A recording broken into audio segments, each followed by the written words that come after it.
Many, many years ago, I heard John Piper tell a moving but true story of life-saving courage. The story comes from Ernest Gordon's book, Miracle on the River Kwai. The true story tells of a group of POWs working on the Burma Railway during World War II. At the end of each day, the tools were collected from the work party. On one occasion, a Japanese guard shouted that a shovel was missing and demanded to know which man had taken it. He began to rant and rave, working himself up into a paranoid fury, and ordered whoever was guilty to step forward. No one moved. "All die! All die!" he shrieked, cocking and aiming his rifle at the prisoners. At that moment, one man stepped forward and the guard clubbed him to death with his rifle while he stood silently to attention. When they returned to the camp, the tools were counted again and no shovel was missing. Here's one man willing to risk and give up his life so that others might live. Chapter 4 of Esther draws us into an equally true story. Here we have Esther beginning to find the faith and courage to risk her life so that others might live. Now, what brings us to this point in the story is, of course, events covered in previous sermons. For the sake of those who haven't been here for the last few weeks, let me just quickly summarize to you how we got here. King Xerxes threw a bender of a party where his queen, Queen Vashti, refused to be treated as eye candy for the king's pals. She was sacked, and a new queen, Esther, took her place. Then in chapter 3, we're introduced to a man named Haman, the second most powerful man in the empire, who took a great dislike to Mordecai, that's Esther's uncle, and became the sworn enemy of the Jews, or as we have been saying throughout, the Church of the Old Testament. In fact, Haman was so peeved at the entire Church of the Old Testament that he had the king sign into law instruction to destroy, to kill, and to annihilate all Jews, young and old, men and women, women and children, in one day. And this brings us to our need of the hour. The Jews of the empire, the Church of the Old Testament, needs someone to risk their life so that they might live. But at first, it seems unlikely that they would find a candidate. It seems that such a person who would risk their life for the lives of others is unlikely to be found. As news of this government-sanctioned mass murder spread, there was this overwhelming despair amongst the Old Testament church. Mordecai tore his clothes and put on sackcloth and ashes and went out into the midst of the city and cried out with a loud and bitter cry. And in every province where the king's command and his decree reached, there was great mourning among the Jews, with fasting and weeping and lamenting, and many of them lay in sackcloth and ashes. The scriptures is not trying to embellish any kind of situation here for us. And it's right for us to focus on what is happening here. It tells us all these details because it wants us to enter into, to feel the absolute sense of catastrophe that is facing the Old Testament church. This is the worst of all possible outcomes for them. They were to be publicly slaughtered, one and all of them. So throughout the empire, the believing community were crying their eyes out in a sobbing mess of public grief. Their grief is also physically expressed, isn't it? The text says that they tore their clothes and wore sackcloth and ashes. We don't see that kind of thing nowadays, so we don't often know how to make sense of that kind of outpouring of public grief.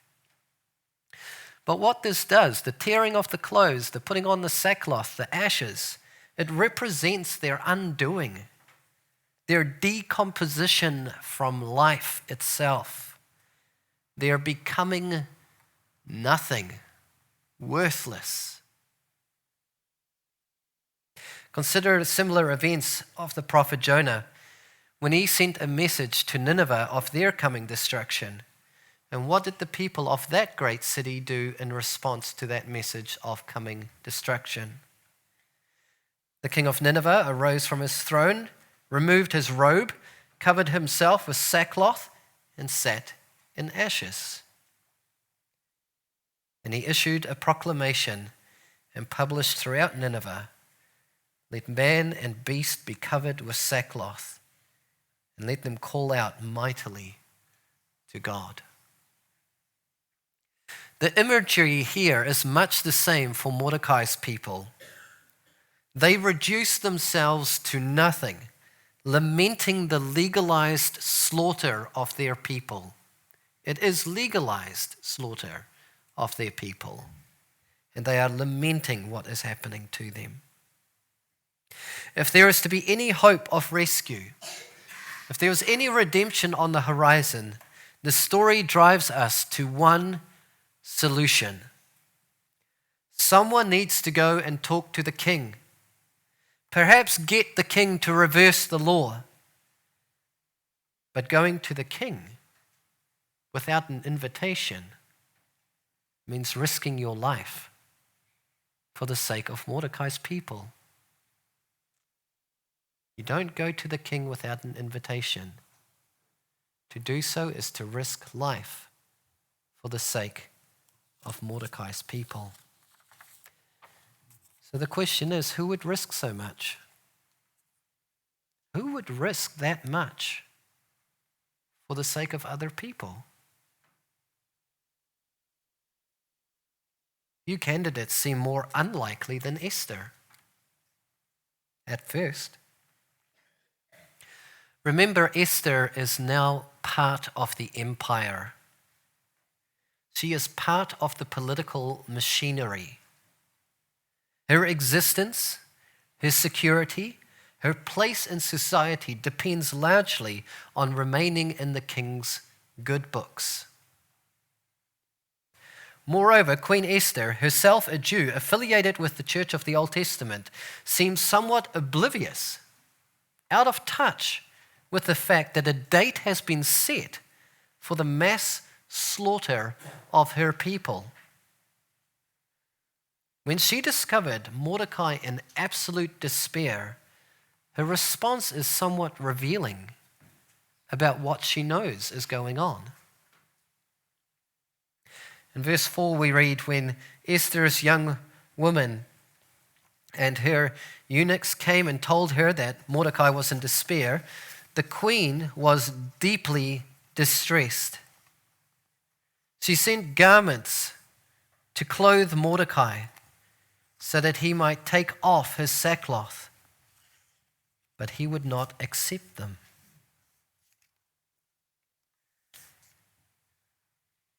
As far as Esther could tell, Mordecai was poorly clothed, and a new set of clothes would fix his troubles. Mordecai's in bits. Give him some new clothes. This'll fix what's going wrong.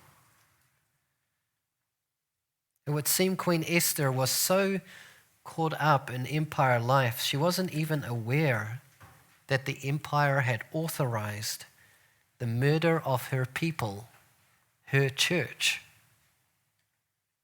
She is the unlikeliest of heroines, the least capable of assessing the situation clearly, and then act with life-risking courage.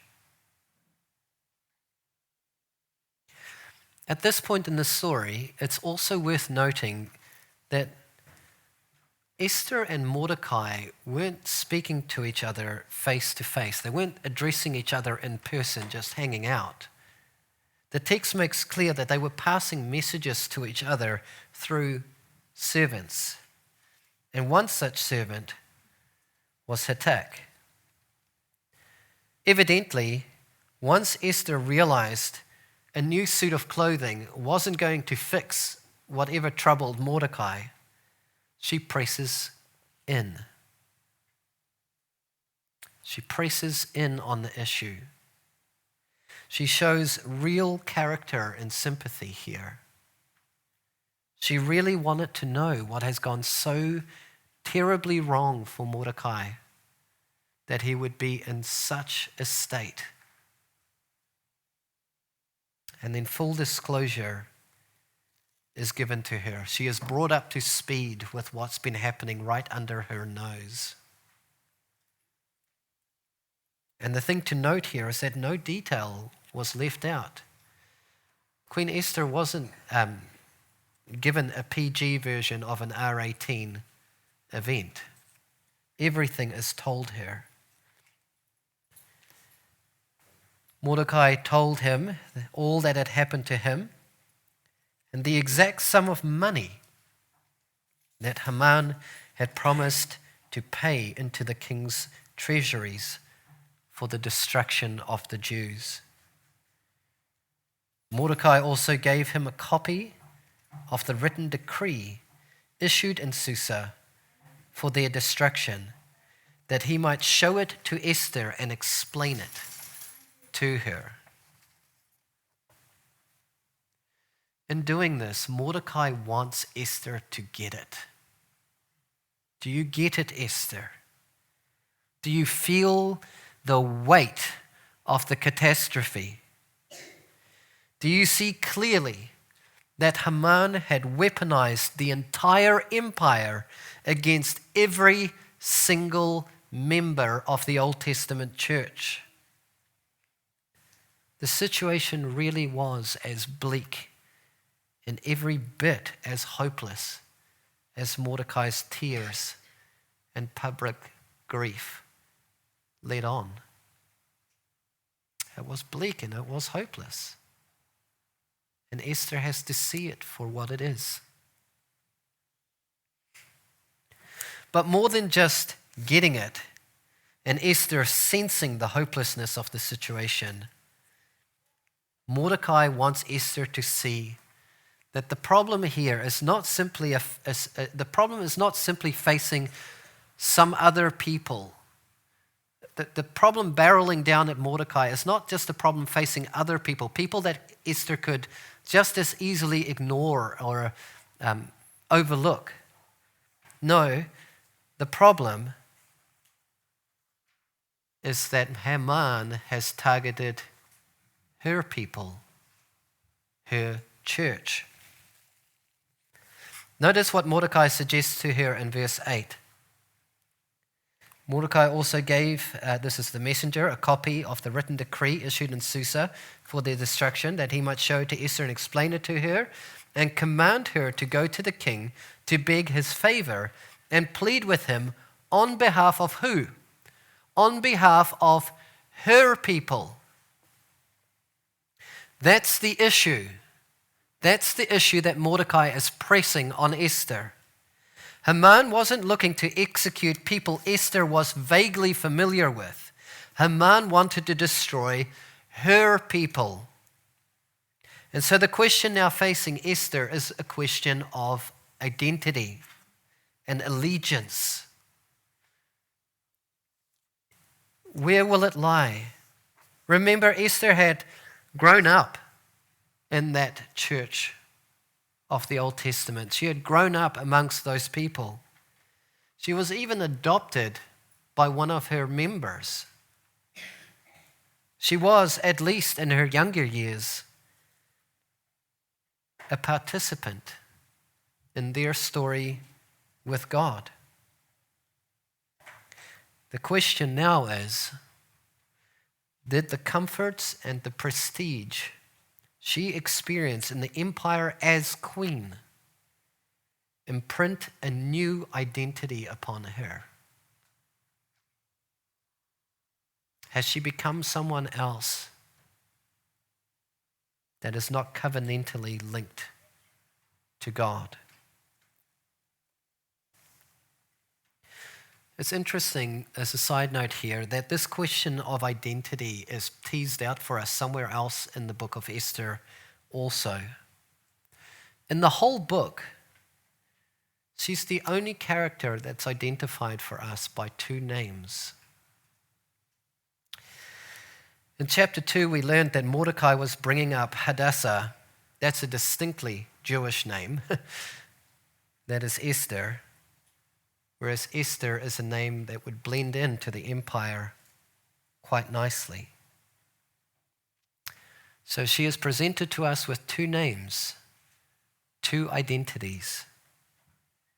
The question of her true identity now reasserts itself. Will she live up to her Jewish spiritual identity as a member of the covenant people of God, the church? Or has the empire of Xerxes become her new source of identity?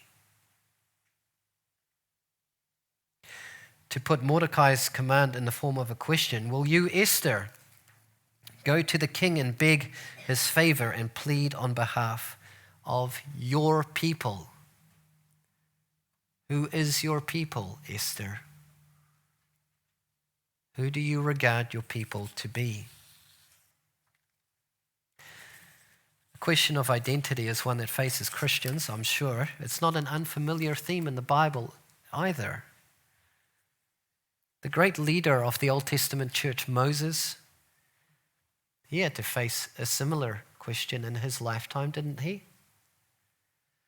Remember, Moses, a Jew and member of the Old Testament church, was raised in Pharaoh's house as a son of Egypt, not Israel.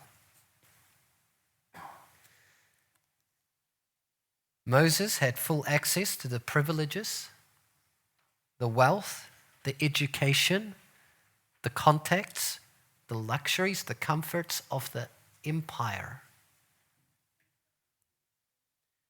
But eventually, Moses had to decide, who does he identify with? Does he identify with the empire?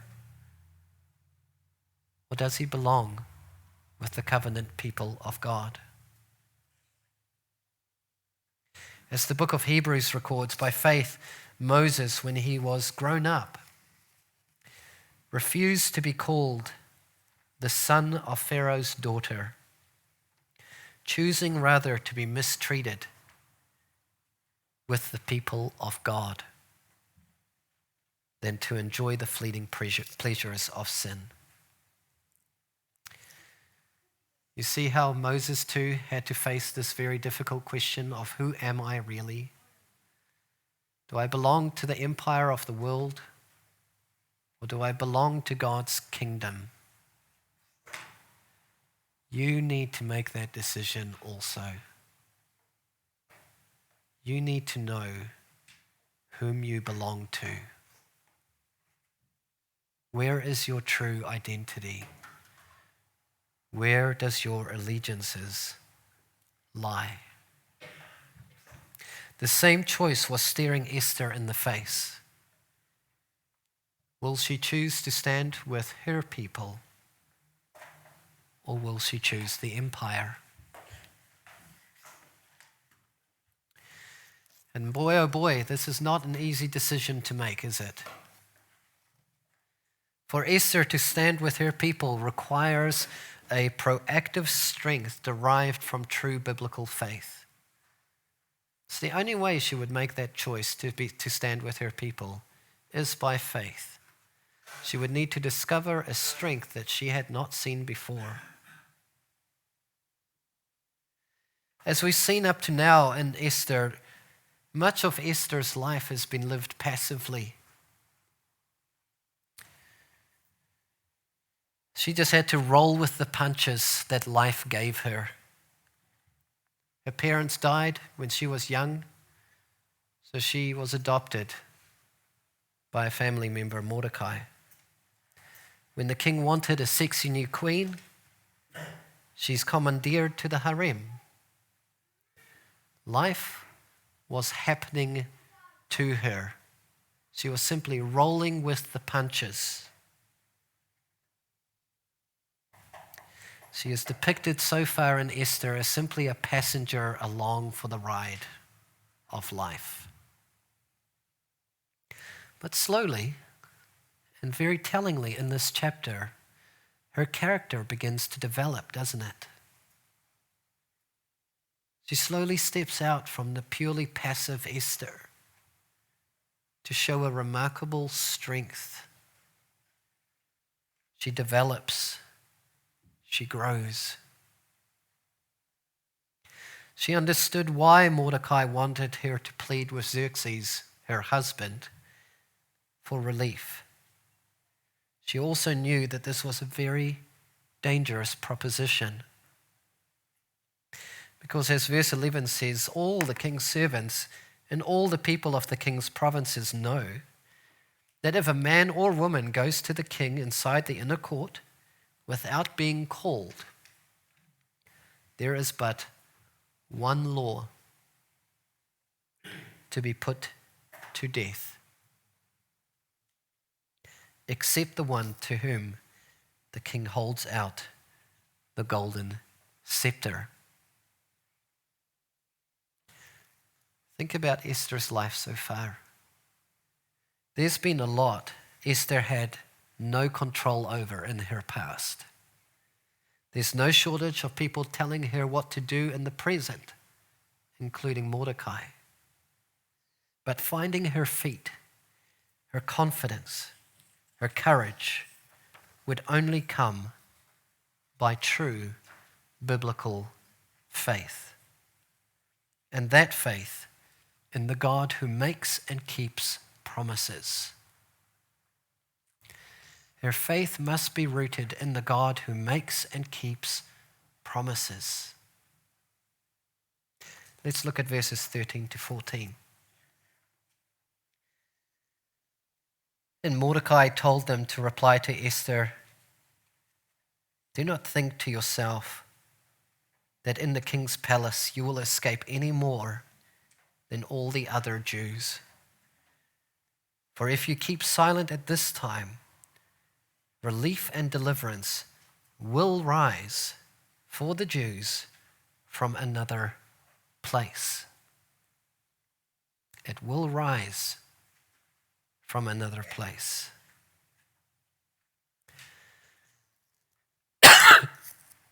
There's a lot to think about here. Firstly, Esther ought to know Haman's killing spree won't spare Jews within the city walls.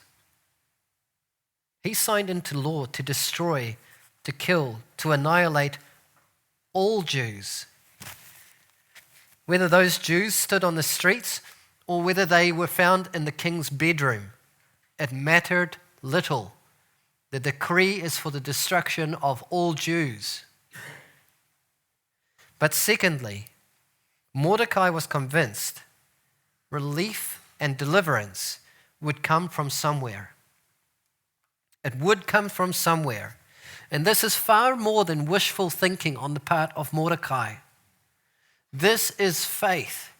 Mordecai is not hoping against all odds that deliverance will come from somewhere, Esther.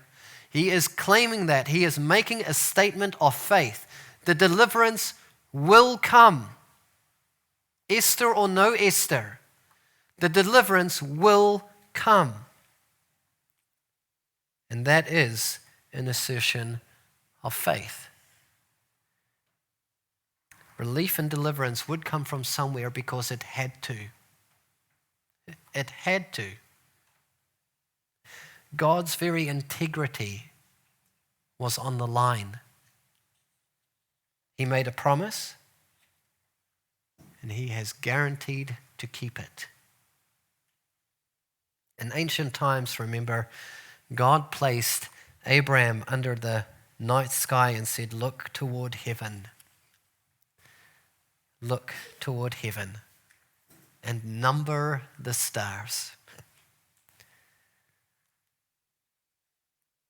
If you are able to number them, then he said to him, so shall your offspring be.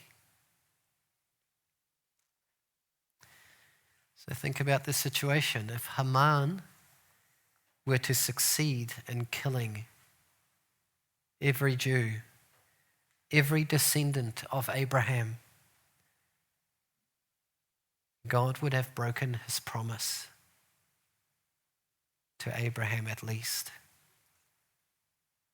At the same time, he would have broken his promise to humanity that he will rise up as a deliverer from the bloodline of the Jews, a Messiah from the bloodline of the Jews. If all the Jews die as Haman intended, God's promises are null and void.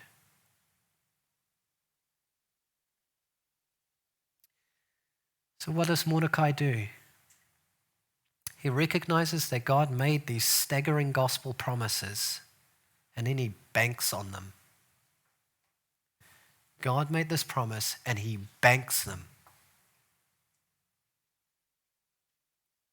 That's what faith does. Faith is not an idea or a feeling that just rattles around inside of us.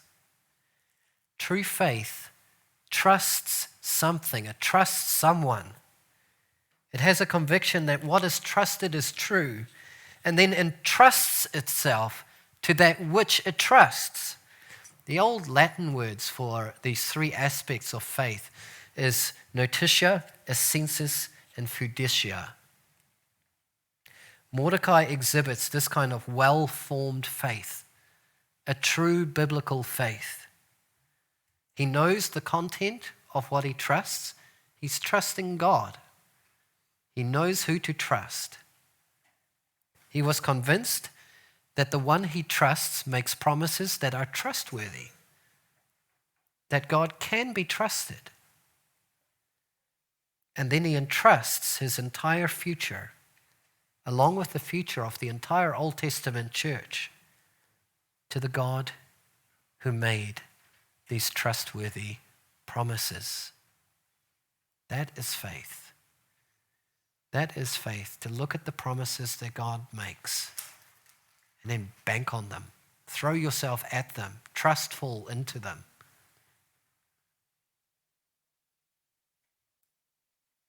As Mordecai said, relief and deliverance will rise for the Jews.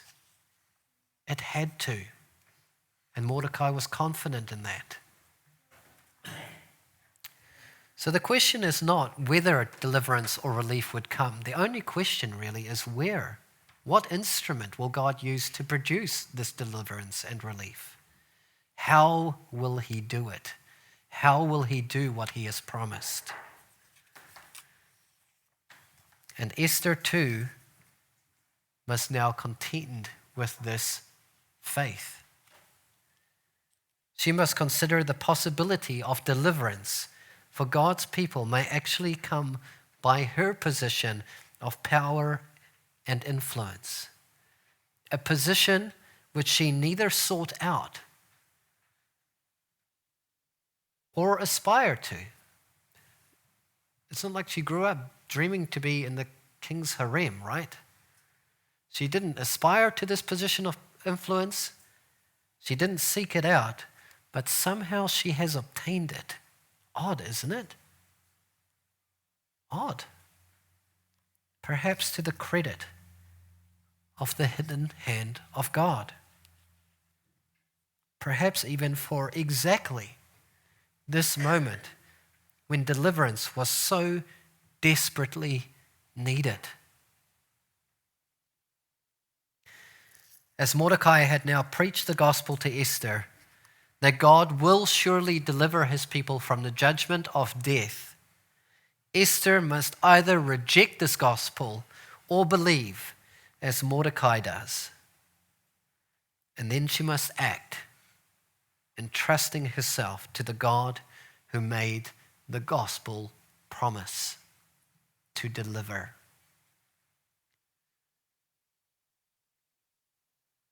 So we'll have to wait till next time to discover what happened. But for now, we are able to see in this chapter the very true story of a person who was stepping up to the plate. An unlikely heroine who would perhaps consider risking her own life for the lives of her people. And this is very much the gospel prefigured or typified in the Old Testament. Esther is a shadow of the true hero, Jesus, who willingly risked and gave his own life for the lives of his people, for his church. You know, several of these echoes to Christ is already given to us in the text, but I'll just mention two in closing.